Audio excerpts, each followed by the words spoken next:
ദൈവത്തിൻ്റെ തിരുനാമത്തിന് മഹത്വം ഉണ്ടാകട്ടെ. കർത്താവിൽ പ്രിയ സഹോദരങ്ങളെ, വേർഡ് ടു വേൾഡ് ടെലിവിഷൻ്റെ ആഭിമുഖ്യത്തിൽ നടത്തപ്പെടുന്ന ബൈബിൾ ക്രൗൺ പ്രതിദിന പ്രശ്നോത്തരിയിലേക്ക് നിങ്ങളെല്ലാവരെയും കർത്തൃനാമത്തിൽ സ്വാഗതം ചെയ്യുന്നു. നമ്മുടെ ഇന്നലത്തെ ചോദ്യം, നിൻ്റെ സ്വന്തം ഹൃദയത്തിൽ കൂടിയും ഒരു വാൾ കടക്കും എന്ന് മറിയയോട് പറഞ്ഞത് ആരാണ്? ഉത്തരം ശിമ്യോൻ. വിശുദ്ധ ലൂക്കോസിൻ്റെ സുവിശേഷം 2-ാം അധ്യായം 35-ാം വാക്യത്തിൽ അത് കാണുവാൻ കഴിയും. ഇന്നലത്തെ വിജയി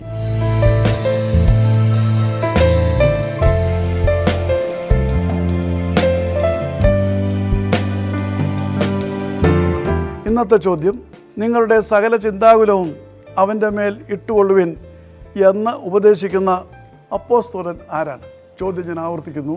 നിങ്ങളുടെ സകല ചിന്താകുലവും അവൻ്റെ മേൽ ഇട്ടുകൊള്ളുവിൻ എന്ന് ഉപദേശിക്കുന്ന അപ്പോസ്തലൻ ആര്? വേഗം ഉത്തരങ്ങൾ അയച്ചു തരിക. ദൈവം നമ്മെ അനുഗ്രഹിക്കട്ടെ. താഴെ കൊടുത്തിരിക്കുന്ന വാട്സാപ്പ് നമ്പറിൽ നിങ്ങളുടെ ഉത്തരങ്ങൾ അയയ്ക്കുക.